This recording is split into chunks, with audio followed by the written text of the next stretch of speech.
നമസ്കാരം. വള്ളവനാടിലെ ദേവീക്ഷേത്രങ്ങളിൽ ദാരികവധത്തിന്റെ ഓർമ്മപ്പെടുത്തലുമായി ഓരോ വീടുകളിലും കയറിയിറങ്ങി അനുഗ്രഹം നൽകുന്ന പൂതനും തിറയും എന്ന കലാരൂപത്തിന്റെ വിശേഷങ്ങളും അറിവുകളുമാണ് ജേണി ഓഫ് ആർട്ടിൽ നമ്മൾ ഇന്ന് പങ്കുവയ്ക്കുന്നത്.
ചേട്ടാ, നമ്മളിപ്പോൾ നേരത്തെ തിറയാട്ടം നമ്മുടെ ജ്വാലയിൽ കൊണ്ടുവന്നിരുന്നു. വളരെ ചെറിയ സാങ്കേതിക പ്രശ്നങ്ങളൊക്കെ നമുക്കതിലുണ്ടായി. പക്ഷെ അതിൻ്റെ ഒരു പരിഹാരം എന്നോണ്ടാണ് ഞങ്ങളൊരു ഞങ്ങൾക്കത് വളരെ വിഷമമുണ്ടാക്കിയൊരു എപ്പിസോഡാണ്. കാരണം നമ്മൾ ഭംഗിയായിട്ട് ഷൂട്ട് ചെയ്തു, പക്ഷെ അതിൻ്റെ ശബ്ദം നമുക്ക് കൊടുക്കാൻ സാധിച്ചില്ല. അങ്ങനെ ഒരു എഡിറ്റ് ചെയ്ത് വന്നപ്പോൾ അത് ചെറിയ സാങ്കേതിക തകരാറ് മൂലം നമുക്കത് ചെയ്യാൻ സാധിച്ചില്ല. അപ്പോൾ ഞങ്ങളുടെ ഭാഗത്തുനിന്നും അങ്ങനെ ഒരു പരിഹാരം വേണം എന്ന് ഞങ്ങൾ വളരെയധികം ആഗ്രഹിച്ചുകൊണ്ടിരുന്നൊരു സംഭവമായിരുന്നു. അപ്പോൾ അപ്പോഴാണ് നമ്മൾ പൂതത്തിനെക്കുറിച്ച് അറിഞ്ഞതും. പൂതം എന്ന കലാരൂപം ഒരുപാട് വെള്ളുവനാടൻ കലകളിൽ വളരെ ഇമ്പോർട്ടൻ്റ് ആയിട്ടുള്ളൊരു കലാരൂപമാണല്ലോ പൂതം. അപ്പോൾ പൂതത്തിനെക്കുറിച്ചും കൂടെ നമുക്കിതിൽ ഉൾപ്പെടുത്തി തിറയും പൂതത്തിനെയും കൂടെ ഒന്നിച്ച് കൊണ്ടുവരാമെന്നുള്ളൊരു തീരുമാനത്തിന് ഞാൻ അങ്ങനെയാണ് എത്തുന്നത്. അപ്പോൾ ഞാൻ ചോദിക്കട്ടെ, എന്താണ് തിറയോടൊപ്പം തന്നെ തിറ നമ്മൾ ഒരുപാട് സംസാരിച്ചാണ് എങ്കിലും തിറയും പൂതനും എന്ന് പറയുമ്പോൾ നമുക്ക് വടക്കൻ കേരളത്തിൽ പൊതുവെ തിറയായാലും പൂതനം പരിചിതമാണ് എല്ലാവർക്കും. പക്ഷേ തെക്കൻ കേരളീയർക്ക് അത്രയധികം സുപരിചിതമല്ലാത്തൊരു കലയാണ് തിറയും പൂതനും. അപ്പോൾ എന്താണ് തിറയും പൂതനും, എങ്ങനെയാണ് ഇതിൻ്റെ രീതികൾ, അതൊക്കെ ഒന്ന് നമ്മുടെ പ്രേക്ഷകർക്ക് വേണ്ടി ഒന്ന്. തീർച്ചയായിട്ടും തിറയും പൂതനും എന്ന് പറയുന്ന ശരിക്കും നമ്മുടെ ദാരികവധവുമായി ബന്ധപ്പെട്ട് കിടക്കുന്ന ഒരു കലാരൂപമാണ്. അപ്പോൾ ദാരികവധത്തിന് നമ്മുടെ പരമശിവൻ്റെ ഭൂതഗണങ്ങളോടുകൂടി പോയി ദാരികനെ വധിച്ചു എന്നുള്ളതാണ് സങ്കല്പം. അപ്പോൾ ഭൂതഗണങ്ങളാണ്, ശിവഭൂതഗണങ്ങളാണ് പൂതൻ എന്ന് പറയുന്നത്. അപ്പോൾ ഈ നമ്മളിപ്പോൾ ദേശത്തെ ഉത്സവങ്ങൾക്ക് ഇത് ചെയ്യുന്ന ചടങ്ങ് എന്ന് പറയുന്നത്, നമ്മൾ ഒരു വീട് കയറി കളിക്കുന്ന കളി നമ്മൾ ചെയ്യുമ്പോൾ അതിലാദ്യം വീട്ടിലേക്ക് കയറുക പൂതനാണ്.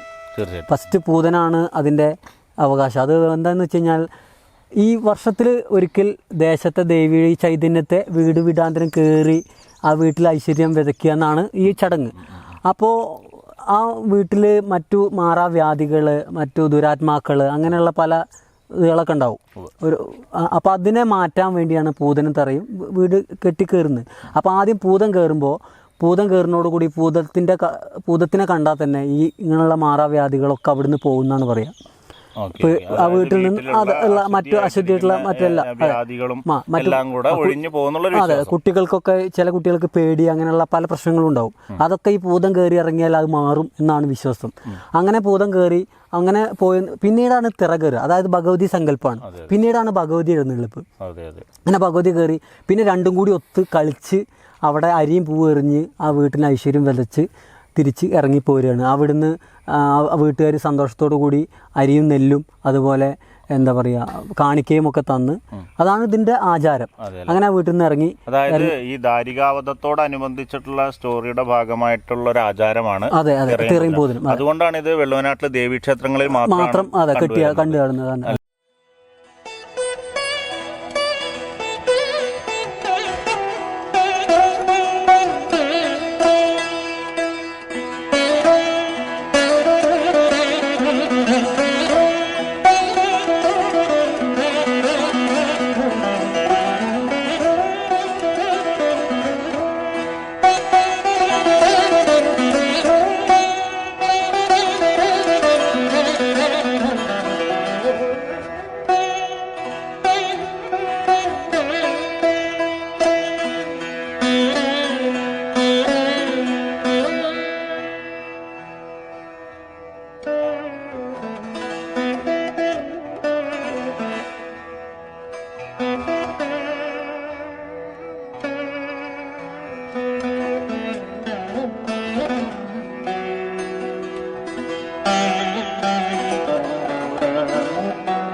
ദാരികവധത്തോടനുബന്ധിച്ചാണല്ലോ ഈ ബന്ധപ്പെട്ടാണല്ലോ ഈ ഒരു ഐതിഹ്യം നിലനിൽക്കുന്നത്, പൂതനം തറയും.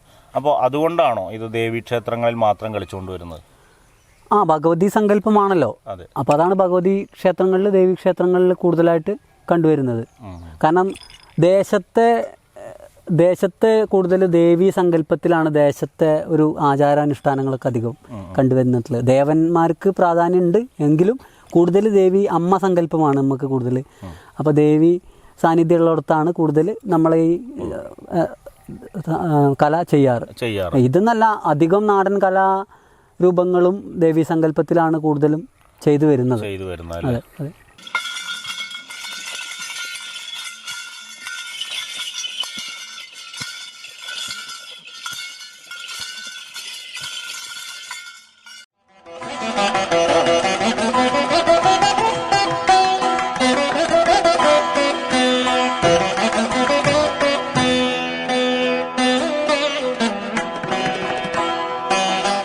ക്ഷേത്രങ്ങളോ വിശ്വാസങ്ങളോ തുടങ്ങുന്നതിൻ്റെ മുമ്പേ പണ്ട് നമ്മുടെ നാട്ടിൽ, മലയാള നാട്ടിൽ തറ കെട്ടി ആരാധിക്കുന്ന പരിപാടികളാണ് ഉണ്ടായിരുന്നത്. അന്ന് അമ്പലങ്ങളൊന്നുമില്ല, തറ കെട്ടി ആരാധിക്കുക പറയും.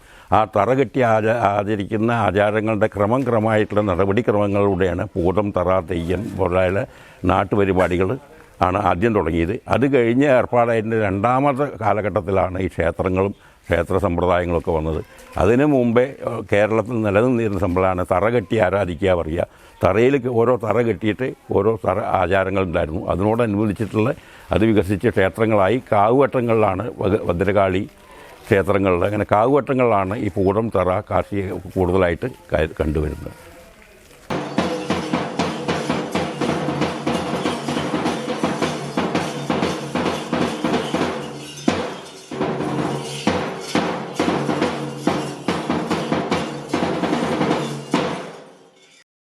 ചേട്ടാ, ഞാനും ഇപ്പോൾ വെള്ളുവനാട്ടുകാരനാണ്, ഈ നാട്ടുകാരനാണ്. അപ്പം ഞാൻ എൻ്റെ ചെറുപ്പകാലത്തൊക്കെയാണ് ഞാനിത് കൂടുതലും കണ്ടിട്ടുള്ളത്.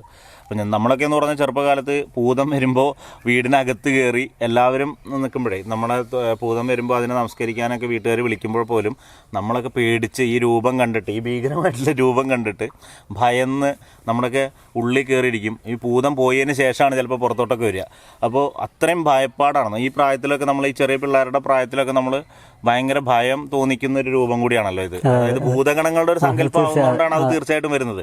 അപ്പം ഞാൻ ചോദിക്കുന്നത്, ചില അമ്പലങ്ങളിൽ അല്ലെങ്കിൽ ചില ക്ഷേത്രങ്ങളിൽ ഉത്സവത്തിന് പൂതം മാത്രം കണ്ടിട്ടുണ്ട്. അതെന്താണ്? അപ്പോൾ അവിടെ തിറ ഉണ്ടാവാറില്ല. അപ്പോൾ അതെന്താണ് അതിൻ്റെ ഒരു ഐതിഹ്യം? എന്താണ് അത്?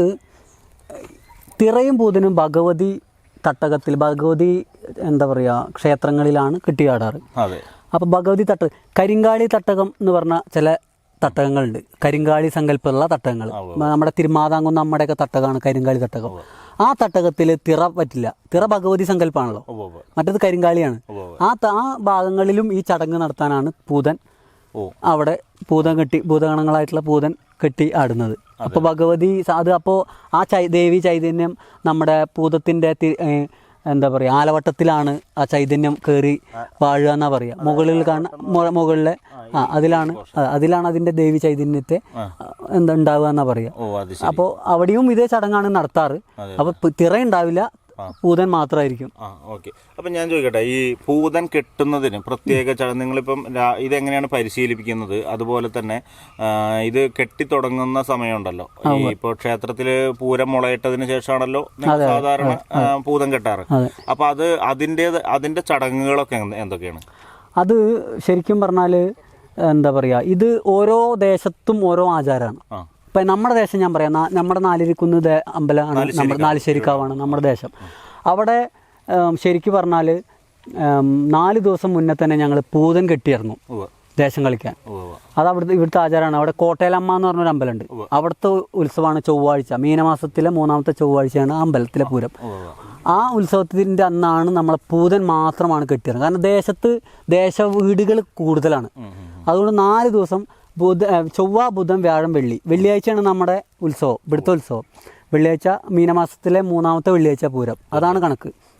ആ 4 ദിവസം അതിൽ ചൊവ്വ, ബുധൻ, മീനമാസത്തിലെ ഭരണിയോ? അതെ, അല്ല, മീനമാസത്തിലെ 3-ാമത്തെ വെള്ളിയാഴ്ച, അങ്ങനെയാണ് കണക്ക്. അത് ഓരോ ദേശത്ത് ഓരോ ആചാരം ഞാൻ പറഞ്ഞല്ലോ. ചിലത് കുംഭഭരണിയാണ്, മീനഭരണി, അങ്ങനെ ഓരോ അത് അതെ കണ്ട്. അപ്പൊ അത് ഓരോ ഉത്സവത്തെ അപ്പൊ അവിടുത്തെ ഓരോ ചടങ്ങ് എങ്ങനെയാണോ അതാണ് അവിടുത്തെ ആളുകൾ അനുഷ്ഠിക്കുക. ഇപ്പൊ നമ്മുടെ ഇവിടെ ഉത്തമത്തിലെ ചടങ്ങാണ്, ഉത്തമത്തിലെ പൂജയും ഉത്തമത്തിലെ കർമ്മങ്ങളുമാണ്. നേരെ മറിച്ച് കിഴക്കൻ ഭാഗങ്ങളിൽ പടിഞ്ഞാറൻ ഭാഗങ്ങളിൽ ചില അമ്പലങ്ങളൊക്കെ മധ്യമത്തിൽ കോഴി അറുത്തും അങ്ങനെയൊക്കെയുള്ള കളം വരച്ചും അങ്ങനെ ചെയ്യുന്ന പോലെ കളം വരച്ചു, നറുക്ക് 16 കളം വരച്ചു, അങ്ങനെ കളം വരച്ചിട്ടൊക്കെയാണ് ഇത് ഈ ആചാരം. അതാ ഞാൻ പറഞ്ഞത്, ഓരോ ദേശത്തും ഓരോ ആചാരമാണ്. അപ്പൊ വ്യത്യസ്തമായ ശൈലികളുമുണ്ട്. അങ്ങനെയാണ് ഇത്. അല്ലാതെ ഇതിന് എല്ലായിടത്തും ഒരേ ശൈലിയും ഒരേ ആചാരമല്ല. അപ്പൊ കൃത്യമായ ഒരു ആചാരം നമുക്ക് പറയാൻ പറ്റില്ല. അതെ, വള്ളുവനാട്ടിൽ തന്നെ 2 ശൈലി, കിഴക്കൻ ശൈലിയും പടിഞ്ഞാറ് ശൈലി. അതാണിത്. വള്ളുവനാട് എന്ന് പറയുന്നത് ശരിക്കും നമ്മുടെ പാലക്കാടിന്റെ കുറച്ച് ഭാഗം, മലപ്പുറം കുറച്ച് ഭാഗം, തൃശ്ശൂരിന്റെ കുറച്ച് ഭാഗം, അങ്ങനെ ഒതുങ്ങുന്ന ഒരു കലാരൂപമാണ്. ഇപ്പൊ പക്ഷെ ഞങ്ങള് പല ഭാഗങ്ങൾക്കും പോകാറുണ്ട്. അത് പുറത്തു പോവാ. അത് പക്ഷെ നമ്മുടെ ചടങ്ങ് ഒന്നും വ്യത്യസ്തമായിട്ടാണ് ചെയ്യാറ്. ചടങ്ങ് നമ്മുടെ ദേശത്ത് മാത്രമാണ് അവകാശം. കാലഘട്ടത്തിന്റെ ഒരു കലകൾക്ക് ഇത്രയും പുറത്ത് കിട്ടുക എന്ന് പറയുമ്പോൾ, കാരണം പണ്ട് കാലങ്ങളിൽ എന്ന് പറഞ്ഞാൽ ഇത് ഇപ്പം വെള്ളുവനാട്ടിൽ മാത്രം ഒതുങ്ങി നിന്നൊരു കലയാണ്. തീർച്ചയായിട്ടും. ഇത് ഇപ്പോ എന്ന് പറഞ്ഞാൽ നിങ്ങളുടെയൊക്കെ ഒരുപാട് പ്രയത്നം മൂലം ഇത് ഗിന്നസ് ബുക്കിൽ വേറെ കയറി. അപ്പോ അത് നമ്മൾ ഇതിനെ ഒരുപാട് മുന്നോട്ട് കൊണ്ടുവന്നു. ഈ കലയെ അത്യാവശ്യം നമ്മൾ ഒരുപാട് മേഖലകളിൽ, ഒരുപാട് സദസ്സുകളിൽ നമ്മൾ എത്തിച്ചു. വലിയൊരു കാര്യമാണ്. നിങ്ങളുടെ അടുത്ത് എന്താ വെച്ചാൽ ഞാൻ അതുകൊണ്ടാണ് തിറ ചെയ്യാനും ഞാൻ ഞെരളത്ത് മനോജിനെ തേടി വന്നത്. മനസ്സിലായോ? അതിനുശേഷവും ഞാൻ ഈ ഒരു പൂതം എന്ന് പറഞ്ഞ കൺസെപ്റ്റിലും ഞാൻ ഏറ്റവും കൂടുതൽ ഞാൻ ഈ ഒരു കലയുമായിട്ട് ഞാൻ എൻ്റെ ഒരു റിസർച്ചിൽ ഏറ്റവും കൂടുതൽ ബന്ധപ്പെട്ടിട്ട് ഏറ്റവും കൂടുതൽ ഇതിന് ഡെഡിക്കേറ്റ് ആയിട്ട് വർക്ക് ചെയ്യുന്ന ഒരാളെന്ന് പറയുന്നത് ഞാൻ ചേട്ടനാണ്. അതുകൊണ്ടാണല്ലോ നമ്മളിവിടെ വന്നത്. കാരണം ഗിന്നസ് വേൾഡ് റെക്കോർഡിന് ചേട്ടൻ നേതൃത്വം കൊടുത്തു. അതുപോലെ കോമഡി ഉത്സവത്തിൽ നമ്മൾ ഉണ്ടായിരുന്നു. കോമഡി ഉത്സവത്തിൽ വന്നു. പിന്നെ എന്താ പറയാ, ഒരുപാട് പിന്നെ ഫോക്ലോറിന്റെ ഒക്കെ പുരസ്കാരങ്ങളൊക്കെ ഒരുപാട് കിട്ടി. അപ്പോൾ അതുപോലെ ഈ ഒരു കലയ്ക്ക് ഒരുപാട് പ്രാധാന്യം നൽകിക്കൊണ്ട് തന്നെ അതിനെ എന്താ പറയുക സമസ്ത മേഖലകളിൽ എത്തിക്കുക എന്ന് പറയുന്നത് തന്നെ ചേട്ടൻ ചെയ്യുന്ന വലിയൊരു കാര്യമാണ്. അപ്പം ഇത് പൂതൻ എന്ന് പറയുന്നത് എന്താ പല സൈഡിലും എന്താ ആചാരങ്ങൾക്കും എന്താ പറയുക അനുഷ്ഠാനങ്ങൾക്കും വ്യത്യാസം അനുസരിച്ച് ചെയ്യും. അതെ, മാറ്റങ്ങൾ അത്രേ ഉള്ളൂ. അല്ലാതെ വേറെയുള്ളതൊന്നുമല്ല. അത് ഓരോ ദേശത്ത് ഓരോ ആചാരാനുഷ്ഠാനമാണ്. അവരുടെ തലമുറ, അതായത് ഇപ്പം എൻ്റെ അച്ഛനും അച്ചച്ചന്മാരും ചെയ്യുന്നതാണ് ഞാൻ ചെയ്യുക, എനിക്കത് അവകാശം. നേരെ മറിച്ച് വേറെയുള്ള ആളുകൾ അവരുടെ തലമുറയിൽപ്പെട്ട ആളുകൾ ചെയ്യുന്ന ആചാരാനുഷ്ഠാനമാണ് അവർ ചെയ്യുക. അതാണ് അത്രേ ഉള്ളൂ. അല്ലാതെ അപ്പോൾ ഓരോ ദേശത്തും ഓരോ ആചാരമാണ്. അല്ലാതെ ഒറ്റ ആചാരമല്ല മൊത്തം എല്ലാവരും ചെയ്യുന്നത്. അപ്പോൾ പല ആളുകളും പറയുന്ന ഇതിനെ കുറിച്ച് പറയുന്ന കാര്യങ്ങൾ പോലും വ്യത്യസ്തത ഉണ്ടാവാം. കാരണം ഇത് ആരാദ്യം ചെയ്തു എന്നുള്ളത് നമുക്ക് എവിടെ എഴുതിക്കപ്പെട്ടിട്ടൊന്നുമില്ല. എനിക്ക് എൻ്റെ അച്ഛനും അച്ചച്ചനും പറഞ്ഞു തന്നിട്ടുള്ള അറിവ് എനിക്കുള്ളൂ. അത് സത്യമാണെന്നോ അല്ലെങ്കിൽ ഇത് തന്നെയാണെന്നോ എനിക്ക് പറയാൻ അവകാശമല്ല. അതെ, അതിനൊരു ഉദാഹരണമാണ് ഇപ്പം ഞങ്ങളിപ്പം നമ്മുടെ ജ്വാലയുടെ തുടക്ക സമയത്ത് നമ്മൾ കടമ്പാട്ട് ചെയ്തിരുന്നു. ശ്രീനിവാസൻ ചേട്ടനെ വെച്ചിട്ടാണ് നമ്മൾ കടന്നവണ്ണ ശ്രീനിവാസൻ ചേട്ടനെ വെച്ചിട്ടാണ് നമ്മൾ ചെയ്തത്. ഞാൻ അതിനു വേണ്ടിയിട്ട് ഞാൻ ആലപ്പുഴ സമീപിച്ചപ്പോൾ അവിടെ എനിക്ക് കാണാൻ കഴിഞ്ഞാൽ അവിടെ വേറൊരു തരത്തിലാണ് ആചരിക്കുന്നത്. വടക്കൻ കേരളത്തിലാണെങ്കിൽ കളമ്പാട്ടിന് ചെറിയ വ്യത്യാസങ്ങളൊക്കെ ഉണ്ട്. അതുപോലെ തന്നെ ഓരോ കലകളിലും എന്താ പറയാ, അതായത് ഇപ്പൊ തെയ്യം, ഇത് തെയ്യത്തിന്റെ ഒരു വള്ളുവനാടൻ വേഷനാണ്. തെയ്യത്തിന് മറ്റൊരു ശൈലി. കണ്ണൂരിലോട്ട് പോയാൽ തെയ്യം മാറി മാറി. അതിപ്പോ നമ്മുടെ കണ്ണൂർ കോഴിക്കോട് ഭാഗങ്ങളിൽ തെയ്യം തിറ എന്നാ പറയാ ഇതിന്, ഈ കലയ്ക്ക്. പിന്നെ മാറി മാറി കണ്ണൂരിലേക്ക് എത്തി, കാസർഗോഡ് അങ്ങോട്ട് എത്തുമ്പോ പിന്നെ ഫുൾ തെയ്യായി, പക്ക തെയ്യായി. അങ്ങനെയാണ്. അതെ, പല തെക്തചാമുണ്ടി അങ്ങനെയൊക്കെയുള്ള ഒരുപാട് പല സംഭവങ്ങൾ വെള്ളൂരിനാട്ടിലോട്ട് വരുമ്പോൾ അത് തിറയായി മാറുന്നു. അതിനോട് കണക്ട് ചെയ്തിട്ട് പൂതനം വരുന്നു. അതെ, അങ്ങനെയാണ് വരുന്നത്. അപ്പോൾ വേറെ നമുക്ക് ഈ പൂതം എങ്ങനെയാണ് ഇതിന്റെ ഫസ്റ്റ് വിദ്യ, ഇപ്പം ഈ പൂതൻ എന്ന് പറഞ്ഞ കലാരൂപം നമ്മൾ ആദ്യമായിട്ട് എങ്ങനെയാണ് ഇത് അഭ്യസിക്കുന്നത്? ഇത് ശരിക്കും പ്രത്യേകിച്ച് ഒരു അഭ്യസിക്കേണ്ട ഒരു കലയല്ല. കാരണം നമ്മളെ പൂർവികന്മാരായിട്ട് ചെയ്തു വരുന്നതാണല്ലോ. അപ്പം എനിക്ക് എൻ്റെ തലമുറയിൽപ്പെട്ട എൻ്റെ ഏട്ടനും ഒക്കെ പാടെ ഇത് ചെയ്യുമ്പോൾ അത് നമുക്കൊരു 10 വയസ്സ് 8-9 വയസ്സ് ഒരു ആയിക്കഴിഞ്ഞാൽ തന്നെ നമ്മളിതിലേക്ക് തന്നെ ഇൻവോൾവ് ആവും, ഇതിനെ ചെയ്യുന്ന കണ്ട് തന്നെ ആവും. അതെ, പഠിക്കും. പിന്നെ നമ്മളെ കെട്ടിക്കും, ഇതുപോലെ ദേശം നടക്കാൻ കിട്ടും. അപ്പൊ പ്രത്യേകിച്ച് കളിയോ സ്റ്റെപ്പിനോ ഒന്നും പ്രശസ്തി ഇല്ല. ഈ ചടങ്ങിനാണ് പ്രശസ്തി, താളത്തിനോ സ്റ്റെപ്പിനൊന്നുമില്ല. ഈ ഒരു കല ക്ഷേത്രത്തിൽ പോയി വണങ്ങി തിരിച്ച് ഓരോ വീട്ടിലും ആ ചൈതന്യം കൊണ്ടുപോകുക, അത്രേ ഉള്ളൂ. അപ്പൊ അത് ഞങ്ങൾ ചെറുപ്പത്തിൽ ചെറിയ കുഞ്ഞുങ്ങളെയൊക്കെ നമ്മളെ എന്താ പറയാ, ഏകദേശം ഇതൊന്നും കെട്ടാനായാൽ നമ്മളെ തന്നെ ഇത് കെട്ടിക്കും, കളി പഠിച്ചിട്ടൊന്നുമല്ല. പിന്നെ ഓട്ടോമാറ്റിക്കലി നമ്മളിത് കണ്ടിട്ടും ഇവരെയൊക്കെ അങ്ങനെയാണ് ഇത് പഠിക്കുന്നത്. അതെ അതെ, അല്ല പ്രത്യേകിച്ചൊരു കളരി. പക്ഷേ ഇപ്പോഴത്തെ തലമുറ അങ്ങനെയല്ല. ഇപ്പോൾ എണ്ണങ്ങൾ കൂടിയും 10, 15, 20 തിറകളൊക്കെ ഒന്നിച്ച് വരുമ്പോൾ അപ്പോൾ ഒന്നിച്ച് നിന്ന് പ്രാക്ടീസ് ചെയ്തിട്ടൊക്കെയാണ് ഈ താളം സെറ്റ് ചെയ്യുന്നത്. ഇപ്പൊ അതിനു വേണ്ടിയിട്ട് ഇപ്പോൾ ഒരുപാട് സമിതികൾ നമുക്ക് തന്നെ, നമ്മുടെ സമിതി വള്ളുവനാടൻസ് മണ്ണാർക്കാട് നിന്നാണ്. നമ്മളിൽ 10 ശ്രദ്ധിക്കുക. ഇത്തരം നിങ്ങൾക്ക് നിങ്ങളുടെ നാട്ടില് ഉത്സവങ്ങളും അതുപോലെ പല പ്രോഗ്രാംസും ഒക്കെ വരുമ്പോഴും ഇവർ ഇന്ന് കേരളത്തിലുള്ള ഏറ്റവും ബെറ്റർ ടീമാണ്. അത് ഞാൻ നിങ്ങൾക്ക് ഉറപ്പ് തരാം. ഏറ്റവും ബെറ്റർ ടീമാണ് ഇവർ. ഞാൻ എന്താ വെച്ചാൽ ഞാൻ ഈ ഒരു സംസ്കാരം കണ്ടു വളർന്ന ഒരാളാണ് ഞാൻ. അതായത് ഞാനും വെള്ളുവനാട്ടുകാരനാണ്. ഞാൻ ഒരുപാട് ഉത്സവങ്ങൾ കണ്ട വ്യക്തിയാണ്. അതിലൊക്കെ ഏറ്റവും കൂടുതൽ മനോജേട്ടനും ടീമും കളിക്കുന്നത് ഒരു വ്യത്യസ്തമായ ശൈലിയുണ്ട്, അപ്ഡേഷനുണ്ട് മെയിനായിട്ട്. അപ്പോൾ അതുകൊണ്ട് തന്നെ നമുക്ക് നിങ്ങളുടേതായിട്ടുള്ള ഉത്സവങ്ങൾക്കും പരിപാടികൾക്കൊക്കെ ഇവരെ തീർച്ചയായിട്ടും വിളിക്കണം. കാരണം അത്രയും നല്ല ഈ കലയ്ക്ക് ഏറ്റവും കൂടുതൽ ഡെഡിക്കേറ്റ് ചെയ്ത് വർക്ക് ചെയ്യുന്ന ഒരു ടീമും കൂടിയാണ് ഇവർ. ഞാൻ പരമാവധി ബൂസ്റ്റ് ചെയ്തിട്ടുണ്ട്. സന്തോഷം. അപ്പോൾ എങ്ങനെയാണ് ഇതിലോട്ട്, ഈ കലയിലോട്ട് ഇപ്പം എങ്ങനെയാണ് പുതുതലമുറയൊക്കെ ആകർഷണമായിട്ട് ഒരുപാട് വരുന്നുണ്ടോ? തീർച്ചയായിട്ടും ഒരുപാട് പുതുതലമുറയാണ്. ശിക്ഷകളുണ്ടെന്നറിയാം, എങ്കിലും എന്താ പുതുതലമുറ ഒരുപാട് വരുന്നുണ്ട്. അതിലൊരു കലാകാരനാണ്, ഇദ്ദേഹം തറ കെട്ടിയതാണ്. ഈ വർഷം നമ്മുടെ പൂരത്തിന് ചെറിയ തറ കെട്ടി അടിപൊളിയായിട്ട് ഭയങ്കര എന്താ പറയുക പ്രകടനം കാഴ്ചവെച്ചൊരു ആളാണ്. അപ്പോൾ അത് മാത്രമല്ല, ഞാൻ ഈയിടെയായിട്ട് നമ്മുടെ ഫേസ്ബുക്കിലൊരു ചെറിയൊരു പയ്യൻ നമ്മുടെ ശൈലിയിൽ നമ്മളതേപോലെ ജസ്റ്റ് തെറ പോലെ ഒരു സംഭവമൊക്കെ വെച്ച് നമ്മൾ കളിക്കുന്ന അതേ രീതിയിൽ കളിച്ച ഒരു ചെറിയൊരു കൊച്ചു പയ്യൻ, നല്ല അതേ ശൈലിയിൽ ഒരു താളം പോലും മാറ്റല്ലാതെ. അപ്പം ഞാൻ എന്നിട്ട് ആ പയ്യൻ്റെ നമ്പർ തപ്പിയെടുത്ത് അത് പയ്യനെ വിളിച്ചു. ഭയങ്കര അവൻ നമ്മുടെ അപ്പം ഞാൻ ചോദിച്ചപ്പോൾ അവൻ്റെ അച്ഛൻ പറഞ്ഞത് അവനിത് ഭ്രാന്താണ്, ഈ കുട്ടിക്ക് പഠിക്കാൻ പറഞ്ഞാൽ പോലും പഠിക്കില്ല, ഇത് ഭയങ്കര ഇഷ്ടമാണ്, അവൻ ഫോണിൽ നോക്കി പഠിച്ചതാണെന്ന്. അപ്പം അത്തരത്തിൽ ഭയങ്കര പുതുതലമുറ എത്രത്തോളം ഉണ്ട് എന്നുള്ളതാണ് അതിന്. ഇത് നമ്മളെ കാലം കഴിഞ്ഞാലും ഇത് ഇനി നിലനിൽക്കും. ഇത് നിലനിൽക്കാത്തൊരു കാലം ഉണ്ടായിരുന്നു നമ്മുടെ കുട്ടിക്കാലത്തൊക്കെ. കുറേ പുതുതലമുറയ്ക്ക് ഇതിലേക്ക് വരാൻ ഭയങ്കര ബുദ്ധിമുട്ടായിരുന്നു സത്യം പറഞ്ഞാൽ. ഭയങ്കര നടക്കുമോ, അതെ ഇതുണ്ടാവുമോ, അല്ലെങ്കിൽ ഇതൊന്നും നിലനിൽക്കില്ല എന്ന് എന്നോട് വരെ പറഞ്ഞിട്ടുണ്ട്. പക്ഷെ അതൊന്നും നമ്മൾ കേൾക്കാതെ അല്ലെങ്കിൽ വില വെക്കാതെയാണ്. ചേട്ടൻ അങ്ങനത്തെ ഒരു സാഹചര്യത്തിൽ നിന്നും ചേട്ടൻ എടുത്ത ഒരു ഇതുണ്ടല്ലോ, അതിന്റെ ഗുണങ്ങളാണിത്. ഇത്രയും ശിഷ്യന്മാരും അതുപോലെ ഈ കലയ്ക്ക് ഇന്നോളം ആരും കൊടുക്കാത്തൊരു അംഗീകാരം വരെ വാങ്ങിക്കാൻ, ഗിന്നസ് ബുക്ക് വേൾഡ് റെക്കോർഡിൽ വരെ നിങ്ങൾക്ക് എത്തിക്കാൻ കഴിഞ്ഞത് നിങ്ങളുടെ ഏറ്റവും വലിയൊരു ഭാഗ്യമാണ്. അത് നിങ്ങളെടുത്തൊരു എഫക്റ്റ് തന്നെയാണ്. അതിന്റെ ഒരു ഫലം തന്നെയാണല്ലോ അത്. അപ്പൊ തീർച്ചയായിട്ടും ഇത്തരം ഈ പുതുതലമുറയൊക്കെ ഈ സാഹചര്യത്തിലോട്ട് വരുന്നത് തന്നെ വളരെ ഒരു നല്ലൊരു എന്താ പറയുക അനുഭവമായിട്ട് തന്നെയാണ് കാണുന്നത്. എങ്ങനെയാണ് ഇപ്പം ഏതൊക്കെ സമിതി, നിങ്ങളുടെ സമിതിയെക്കുറിച്ച്, ഏതൊക്കെ സമിതി എന്നല്ല നിങ്ങളുടെ സമിതിയെക്കുറിച്ച് ആരൊക്കെയാണ് അതിന്റെ അംഗങ്ങൾ, എങ്ങനെയൊക്കെയാണ് അതിന്റെ പ്രവർത്തനങ്ങൾ? നമ്മുടെ സമിതിയെക്കുറിച്ച് പറഞ്ഞാൽ ഇതൊക്കെ തന്നെയാണ് നമ്മുടെ എന്താ പറയുക സംഘത്തിലുള്ള ആളുകൾ. പിന്നെ കുറച്ച് പേരും കൂടി ഉണ്ട്, ഒരു 10-20 പേരുണ്ട്. അപ്പോൾ ഇങ്ങനത്തെ ഒരു അവസ്ഥ ആയതുകൊണ്ടാണ് ആരും വരാത്തത്. ഞാൻ ചെറിയൊരു പരിപാടിയാണെന്ന് പറഞ്ഞിട്ട് ആരും വിളിച്ചിട്ടില്ല. എല്ലാവർക്കും ഭയങ്കര സങ്കടമാണ് ഇങ്ങനൊരു എന്താ വെച്ചാൽ ഇപ്പോൾ ഈ പ്രോഗ്രാമില്ലാത്ത ഈ ഒരു സമയത്ത് ഇങ്ങനത്തെ ഒരു പരിപാടി ഉണ്ട് എന്ന് പറഞ്ഞ് ഗ്രൂപ്പിലൊക്കെ അറിയിക്കുമ്പോൾ എല്ലാവർക്കും ഭയങ്കര. അപ്പോൾ ഇതിപ്പോൾ ശരത്താണ് മണ്ണാർക്കാട് അദ്ദേഹത്തിൻ്റെ വീട്, നിഖില് തെറ കെട്ടുന്നവരാണ്. ശരത്ത്, നിഖില്, പിന്നെ സുബിൻ അമ്പലപ്പാറ, നമ്മുടെ ഒറ്റപ്പാല അമ്പലപ്പാറയാണ് അദ്ദേഹം. സുബിൻ അവനൊക്കെ കണ്ടിട്ടുണ്ടാവും തെറ കെട്ടിയിട്ട്. പവൻ അവിടെ തന്നെയാണ്, അത് അപ്പുണ്ണി നമ്മുടെ ഏട്ടനാണ്. പിന്നെ ഇതിന്റെ പെങ്ങന്മാരെ കുട്ടികളാണ്, ഞാൻ പറഞ്ഞില്ലേ ഇവനൊക്കെ തെറ കെട്ടി. ഇവിടെ ഉള്ള അതെ കുറച്ച് ആളുകൾ നമ്മള് പ്രോഗ്രാം ആയാൽ തലേ ദിവസം എല്ലാവരും എത്തും. ഞങ്ങൾ ജസ്റ്റ് ഒന്ന് സെറ്റ് ചെയ്യും, എന്നിട്ടാണ് പ്രോഗ്രാമിന് പോവാറ്. അതാണ്. അങ്ങനെയാണല്ലേ. അപ്പോൾ എല്ലാവരും ഞാൻ ഒരിക്കൽ കൂടി പറയുകയാണ്, ഇവരെ നോട്ട് ചെയ്ത് വെക്കുക. നല്ലൊരു ടീമാണ്. ഉത്സവങ്ങൾക്ക് മസ്റ്റായിട്ട്, വെള്ളുവനാടൻ ഉത്സവങ്ങൾ മാത്രമല്ല അങ്ങ് തെക്കൻ കേരളത്തിലും വന്നിട്ട് ഇവർ ഒരുപാട് പെർഫോമൻസ് ചെയ്തിട്ടുണ്ട്. നല്ല എന്താ പറയുക കണ്ണിന് കുളിർമയേകുന്ന നല്ല കാഴ്ചകൾ ആണ് ഈ നല്ലൊരു കാഴ്ചയാണ്. കാരണം എന്താ വെച്ചാൽ അത്രയ്ക്കും നല്ല ബ്യൂട്ടിഫുൾ ഫ്രെയിം തന്നെയാണ് ഇവരുടെ ഈ ഒരു കലാരൂപം. അപ്പോൾ എല്ലാവരും മാക്സിമം ഇവരെ സപ്പോർട്ട് ചെയ്യുക. അപ്പോൾ നമുക്കിനി എന്തായാലും ഇനിയൊരു എപ്പിസോഡ് നമുക്ക് ചെയ്യണം. ഒരുപാട് സിനിമകളിലും കാര്യങ്ങളിലും ഒക്കെ നിങ്ങളെ സാന്നിധ്യം ഉണ്ടാവട്ടെ എന്ന് ഞാൻ ഒരുപാട് ആശംസിക്കുന്നു.